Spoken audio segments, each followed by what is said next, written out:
Hello guys, welcome back to my YouTube channel finance and accounts interview question. दोस्तों, जैसा कि आप सबको पता है, हम इस चैनल में इम्पॉर्टेंट क्वेश्चंस को डिस्कस करते हैं जो कि फाइनेंस एंड अकाउंट्स के इंटरव्यू में पूछे गए हैं या इंटरव्यू के रिगार्डिंग बहुत इम्पॉर्टेंट है। तो दोस्तों, आज हम डिस्कस करेंगे कुछ इम्पॉर्टेंट क्वेश्चंस जो कि फाइनेंशियल एनालिस्ट के इंटरव्यू में पूछे गए हैं। दोस्तों, first question is what is the primary market. दोस्तों, primary market is also known as new issues market which refers to the market where securities such as stocks, primary bonds and debentures are created and issued for the first time by companies or governments in order to raise capital। तो दोस्तों, अब हम इसको अच्छे से समझेंगे कि आखिर प्राइमरी मार्केट्स होती क्या हैं। तो दोस्तों, प्राइमरी मार्केट वो मार्केट है जहां स्टॉक्स, बॉन्ड की ट्रेडिंग फर्स्ट टाइम होती है। दोस्तों, सपोज़ करो जब हम किसी कंपनी के आईपीओ में इन्वेस्ट करते हैं तो हम क्या करते हैं, हम लॉट खरीदते हैं आईपीओ के लिए एंड बहुत बार वो हमको अलॉट होते हैं, बहुत बार नहीं होते हैं। तो दोस्तों, हम जो आईपीओ में इन्वेस्ट करते हैं उसमें हम जो शेयर्स परचेस कर रहे होते हैं वो डायरेक्ट ओनर से करते हैं ना। तो दोस्तों, इसीलिए जो आईपीओ है वो क्या है, प्राइमरी मार्केट का एग्जांपल है। क्यों? क्योंकि हम यहाँ पे किसी भी चीज़ को परचेस, जो जैसे हम शेयर परचेस कर रहे हैं तो डायरेक्ट ओनर से परचेस कर रहे हैं। तो दोस्तों, प्राइमरी मार्केट वो मार्केट है जहाँ पे हम स्टॉक्स, डिबेंचर्स, बॉन्ड्स या कोई भी चीज़ डायरेक्ट ओनर से परचेस करते हैं। तो दोस्तों, प्राइमरी मार्केट वो जगह है जहाँ कोई भी चीज़ सबसे फर्स्ट टाइम क्रिएट होती है एंड ट्रेड होती है। दोस्तों, आई होप अब आप समझ गए होंगे प्राइमरी मार्केट के बारे में। दोस्तों, प्राइमरी मार्केट का अपना एक यूज और भी है। दोस्तों, प्राइमरी मार्केट का जो बेसिक यूज है ना, वो क्या है, वो उसकी क्यों ज़रूरत पड़ती है। क्योंकि दोस्तों, ओनर्स को फंड चाहिए, तो वो कहाँ से फंड रेस करेंगे? प्राइमरी मार्केट में वो अपने कुछ शेयर सेल करेंगे एंड फंड रेस करेंगे। जैसे मैंने आपको आईपीओ का एग्जांपल बताया, गवर्नमेंट को किसी प्रोजेक्ट को रन करना है, वो कैसे करेगी? दोस्तों, वो प्राइमरी मार्केट में अपने बॉन्ड सेल करेगी एंड हम उनके बॉन्ड परचेस करेंगे, गवर्नमेंट को पैसा मिल जाएगा। तो दोस्तों, प्राइमरी मार्केट का यूज़ फंड रेस करने के लिए भी करते हैं। So guys, the next question is what is fair value. दोस्तों, fair value refers to the actual value of an asset, a product, stock और security that is agreed upon by both the sellers and buyers. तो दोस्तों, अब हम समझेंगे fair value को बहुत ही easy definition में। दोस्तों, सपोज़ करो आपने कोई एसेट बाई किया 2-3 साल पहले एंड अब आप उस एसेट को बेचना चाहते हो। दोस्तों, जब आपने उस एसेट को 2-3 साल पहले बाई किया होगा, उसकी एक सर्टेन वैल्यू होगी एंड अगर अब आपको वो एसेट को बेचना है तो आपको उसकी एक वैल्यू निकालनी पड़ेगी कि आप एक किस वैल्यू में उसको बेचना चाहते हो। तो दोस्तों, इसी current market value of asset and liability को हम बोलेंगे फेयर वैल्यू। दोस्तों, ये फेयर वैल्यू इसीलिए इम्पॉर्टेंट है क्योंकि अगर हम कोई ट्रांजेक्शन कर रहे हैं, हम बाई एंड सेल कर रहे हैं, तो किस वैल्यू में करेंगे? तो फेयर वैल्यू किसी भी चीज़ के एक्चुअल वैल्यू को डिसाइड करता है। तो guys, the next question is what are derivatives. तो दोस्तों, the term derivatives refers to a type of financial contract whose value is dependent on an underlying asset, group of assets और benchmark. A derivative is a set between two or more parties that can be traded on exchange or over the counter OTC। Now दोस्तों, अब हम आसान भाषा में समझेंगे कि derivatives आखिर क्या होते हैं। दोस्तों, इस चीज़ को आप जो है डेरिवेटिव्स का क्वेश्चन है बार बार सुनिए, भले ही आपको वीडियो दोबारा चलानी हो तब भी सुनिए। क्योंकि दोस्तों, अगर आप कोई भी फाइनेंस एंड अकाउंट्स का इंटरव्यू देंगे तो दोस्तों, अगर आप 100 बार इंटरव्यू दे रहे हैं तो आप समझ लीजिए 90 टाइम्स तो आपसे ये क्वेश्चन पूछा ही जाएगा कि what are derivatives. This is one of the most important question in any finance interview. तो दोस्तों, डेरिवेटिव्स बेसिकली एक फाइनेंस में एक टूल होता है जिसको हम इस्तेमाल करते हैं हेजिंग के लिए। दोस्तों, in the world of finance there is a lot of uncertainty, you don't know what will happen in future. तो दोस्तों, डेरिवेटिव्स वो चीज़ें होती हैं जिनको हम हेजिंग के लिए इस्तेमाल करते हैं। दोस्तों, मेनली 4 टाइप के डेरिवेटिव्स होते हैं। पहला forward, futures, swaps and options. तो दोस्तों, मैं आपको चारों के चारों डेरिवेटिव्स के बारे में बताऊंगा। दोस्तों, इसको आप बहुत ही ध्यान से सुनना।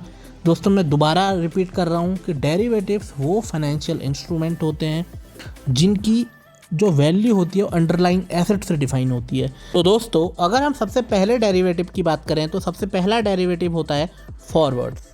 तो दोस्तों फॉरवर्ड्स वो कॉन्ट्रैक्ट होते हैं जिसे दो पार्टी साइन करती हैं। दोस्तों ये कॉन्ट्रैक्ट कोई फॉर्मल कॉन्ट्रैक्ट नहीं होते हैं एंड ये कॉन्ट्रैक्ट स्टॉक एक्सचेंज में भी ट्रेड नहीं होते हैं। इसे दो पार्टीज़ किसी पेपर या ऑरली भी डिसाइड कर सकती हैं या साइन कर सकती हैं। तो दोस्तों अब हम समझेंगे फॉरवर्ड कॉन्ट्रैक्ट को एग्जांपल से। सपोज़ करो दोस्तों आप एक फार्मर हो एंड आप गेहूँ ग्रो करते हो, ठीक है, और आपके बगल में एक फैक्ट्री है जो गेहूँ से कुछ सामान बनाती है। तो दोस्तों अगर आप फार्मर हो तो आप ये सोचोगे कि आपका जो गेहूँ है वो बहुत महंगा बिके एंड दोस्तों जो फैक्ट्री है वो क्या सोचेगी कि उसको गेहूँ सस्ता मिले। अगर उसको गेहूँ सस्ता मिलेगा तो वो अपना सामान बनाएगा और उसके बाद उसको बेचेगा तो उसको मुनाफा होगा। तो दोस्तों दोनों की अपनी कुछ नीड्स हैं, ठीक है। सपोज़ करो दोस्तों एक साल फसल बहुत अच्छी नहीं होती है, तो दोस्तों जो किसान है वो अपना गेहूँ बहुत अच्छे रेट में नहीं बेच पाएगा, तो उस साल उसको लॉस हो जाएगा, ठीक है।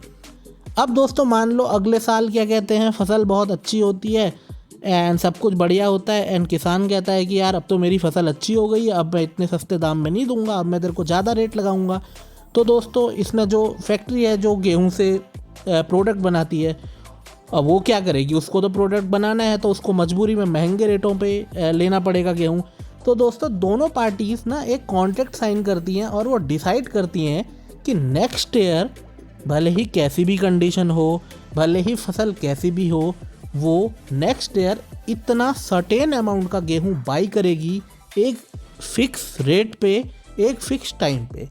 तो दोस्तों दोनों पार्टीज़ ने क्या किया, अपने रिस्क को मैनेज कर लिया, क्योंकि किसी को भी नहीं पता है ना अगले साल क्या होगा, कोई नहीं जानता है। तो दोनों ने एक कॉन्ट्रैक्ट साइन कर लिया कि एक भाई फिक्स अमाउंट पे हम एक ट्रेड करेंगे। तो इससे क्या हुआ, दोनों का रिस्क मैनेज हो गया। तो दोस्तों इसी कॉन्ट्रैक्ट को हम बोलते हैं फॉरवर्ड्स। दोस्तों इनमें क्या होता है ना, ये बिल्कुल अनफॉर्मल कॉन्ट्रैक्ट होते हैं, काउंटर पार्टी रिस्क भी होता है। अब हो सकता है कि भाई अगले साल कोई मुकर जाए, कोई मना कर दे। तो ये कॉन्ट्रैक्ट बेसिकली हेजिंग के लिए इस्तेमाल होते हैं, जिसे दो पार्टी साइन करती हैं एंड ये अनरेगुलेटेड होते हैं। दोस्तों the next derivative is futures. तो दोस्तों आपने फ्यूचर्स का नाम तो अक्सर सुना ही होगा, बहुत बार आपने सुना होगा कि लोग स्टॉक एक्सचेंज में फ्यूचर्स बाई कर रहे हैं एंड क्रिप्टो में लोग फ्यूचर्स बाई कर रहे हैं। तो दोस्तों फ्यूचर्स भी एक टाइप के डेरिवेटिव्स होते हैं। यहाँ पर क्या करते हैं, हम फ्यूचर में किसी चीज़ के प्राइस को प्रिडिक्ट करते हैं। दोस्तों सपोज़ करो आपने किसी स्टॉक का फ्यूचर्स बाई करा, लाइक आपकी जो कैलकुलेशन है या जो आपकी अंडरस्टैंडिंग है वो ये कहती है कि भाई इसका जो प्राइस है फ्यूचर में बहुत अच्छा बढ़ जाएगा, ठीक है। तो आपने उसका जो है फ्यूचर्स बाई करा एंड इसकी जो वैल्यू है वो कहाँ से डिटरमाइन हो रही है, इसके अंडरलाइंग एसेट से। दोस्तों आई होप अब आप ये चीज़ समझ गए होंगे कि क्यों मैंने डेफिनेशन में ये बोला था कि डेरिवेटिव्स वो होते हैं जिनकी वैल्यू उनके अंडरलाइंग एसेट से डिफाइन होती है। तो दोस्तों सपोज़ करो आपने किसी भी शेयर का एक फ्यूचर्स बाई किया एंड दोस्तों आपने ये प्रेडिक्ट किया कि उसकी वैल्यू इन फ्यूचर बढ़ेगी। एंड दोस्तों फ्यूचर्स में आपको ये भी ऑप्शन होता है कि आप शॉर्ट सेलिंग कर सकते हो। उसका मतलब होता है कि आप ये प्रेडिक्ट कर रहे हो कि भाई इसका जो प्राइस है फ्यूचर में कम हो जाएगा। तो दोस्तों ये एक तरह से रिस्क को मैनेज करना है, ठीक है। आपने सपोज़ करो किसी चीज़ का कोई शेयर बाई किया है बट आपको लगता है कि भाई इसकी वैल्यू तो फ्यूचर में कम हो सकती है, तो आपने क्या करा, उस शेयर को शॉर्ट कर दिया। तो जो आपने शेयर बाई करा है वो तो ठीक ही है, बाई चांस अगर आप उस शेयर की वैल्यू कम भी हो रही है तो जो आपने शेयर को शॉर्ट किया है वहाँ से तो आप अपना पैसा बना ही लोगे ना। तो दोस्तों यही होता है फ्यूचर्स, जहाँ पे हम किसी कॉन्ट्रैक्ट को बाई करते हैं एंड उसके पीछे हमारी एक एनालॉजी होती है कि भाई वो उसका प्राइस इंक्रीज़ होगा, एंड अगर किसी को सेल करते हैं तो उसके पीछे भी एक एनालॉजी होती है कि भाई उसका प्राइस डिक्रीज होगा। बेसिकली दोस्तों फॉरवर्ड एंड फ्यूचर्स में बहुत ज़्यादा अंतर नहीं होता है। जैसे फॉरवर्ड में दो लोग होते हैं वैसे ही दोस्तों फ्यूचर में भी दो लोग होते हैं, क्योंकि अगर आप बाई कर रहे हो ना तो इसका मतलब कोई सेल कर रहा है, अगर आप सेल कर रहे हो तो इसका मतलब कोई बाई कर रहा है। तो दोस्तों जो मेन अंतर है फॉरवर्ड एंड फ्यूचर्स में तो वो बस यही है कि फॉरवर्ड्स अनरेगुलेटेड होते हैं, वो स्टॉक एक्सचेंज में ट्रेड नहीं होते हैं। बट दोस्तों जो फ्यूचर्स होते हैं वो कम्प्लीटली रेगुलेटेड कॉन्ट्रैक्ट्स होते हैं एंड स्टॉक एक्सचेंजेस में ट्रेड होते हैं। जैसे अगर आपको कोई फ्यूचर्स ट्रेड करना है तो आप जीरोधा ग्रो में कर सकते हैं।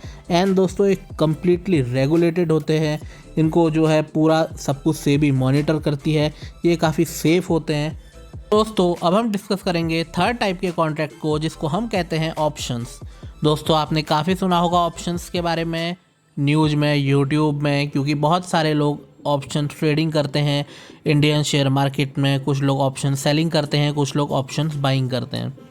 तो दोस्तों अगर मेरे को आपको इजी लैंग्वेज में ऑप्शंस बताना है तो दोस्तों मैं आपको ऐसे बताऊंगा कि दोस्तों सपोज़ करो एक कंपनी है ABC लिमिटेड, उसका एक शेयर है जिसकी कीमत है 4000। तो दोस्तों आपके पास 4000 रुपये उसके शेयर ख़रीदने के लिए नहीं है, तो आप क्या करोगे, एक क्या कहते हैं एक प्रीमियम होता है, ठीक है दोस्तों ऑप्शंस में। सपोज़ आपको ऐसा लग रहा है कि ABC कंपनी के शेयर ऊपर जाएंगे, तो आप एक प्रीमियम को परचेस करोगे, जिसको दोस्तों हम ऑप्शंस में कॉल ऑप्शन परचेस करना कहते हैं। कॉल ऑप्शन हम तब परचेस करते हैं जब हमको लगता है कि किसी भी शेयर का प्राइस ऊपर जाएगा। तो बाय चांस अगर हमारे पास उतने रुपए नहीं हैं तो हम एक प्रीमियम देंगे एंड वो कॉल ऑप्शन परचेस करेंगे। तो दोस्तों इसमें हमारे पास क्या कहते हैं ये चांस होता है कि हम उसको कब बेचें, ओके। एंड जो ये ऑप्शन है ये इसका जो प्राइस है ना, वो जो डिटरमाइन होता है उसके अंडरलाइंग एसेट से। तो जो हम प्रीमियम दे रहे हैं तो बट उसका जो प्राइस डिटरमाइन हो रहा है वो किससे हो रहा है, जो ABC का जो ओरिजिनल शेयर है, ओके। तो दोस्तों options are those contract whose price is determined by the underlying assets and we have a benefit which like if you want to buy then we can buy in future, if you want to sell then we can sell in future. तो I hope दोस्तों आपको समझ में आ गया होगा कि options contract आखिर होते क्या हैं। तो दोस्तों अब हम फाइनली बात करेंगे स्वैप कॉन्ट्रैक्ट की। तो दोस्तों a swap is an agreement or a derivative contract between two parties for a financial exchange so that they can exchange cash flow or liabilities। तो दोस्तों बेसिकली स्वैप क्या होता है, दो पार्टीज़ के बीच में एक कॉन्ट्रैक्ट होता है जिसमें दो पार्टीज़ डिसाइड करती हैं कि कैसे उन्हें अपनी लाइबिलिटीज़ एंड कैश फ्लो को आपस में एक्सचेंज करना है। तो दोस्तों इसमें एक पार्टी को एक टाइप की पेमेंट करती है, दूसरी पार्टी दूसरे को दूसरी टाइप की पेमेंट करती है। एंड दोस्तों वो इसी तरह से अपने कैश फ्लो एंड लाइबिलिटीज़ को स्वैप कर लेते हैं आपस में। तो दोस्तों आई होप अब आपको अच्छे समझ में आ गया होगा कि डेरिवेटिव्स होते क्या है, इन चारों डेरिवेटिव्स का फाइनेंस के वर्ड में क्या यूज है, and why this is the most important and most serious question asked in finance interviews. So guys the next question is what is secondary market. The secondary market is where investors buy and sell securities from other investors. Let's take an example. If you want to buy Apple stock, you would purchase the stock from investors who already own the stock, not from Apple. दोस्तों अब हम समझते हैं secondary market को easy language में। तो दोस्तों secondary market वो मार्केट है जहाँ पे ट्रांजैक्शंस प्राइमरी मार्केट के बाद होते हैं।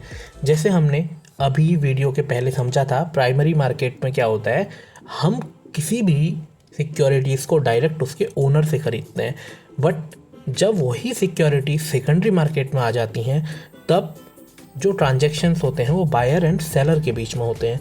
तब हम सिक्योरिटीज़ परचेस करते हैं स्टॉक एक्सचेंज से। वहाँ जो प्राइस डिटरमाइन होता है वो होता है सप्लाई एंड डिमांड के बेसिस में। एंड वो सेकेंडरी मार्केट इसीलिए है क्योंकि प्राइमरी मार्केट में ऑलरेडी ट्रांजैक्शंस हो गए हैं एंड वहाँ पे जो ट्रांजैक्शंस हुए हैं वो डायरेक्टली ओनर से हुए हैं ना, आपने किसी भी चीज़ को ओनर से परचेस किया है। But in the case of secondary market हम ओनर से परचेस नहीं करते हैं, या हम स्टॉक एक्सचेंज में चीज़ें ट्रेड करते हैं।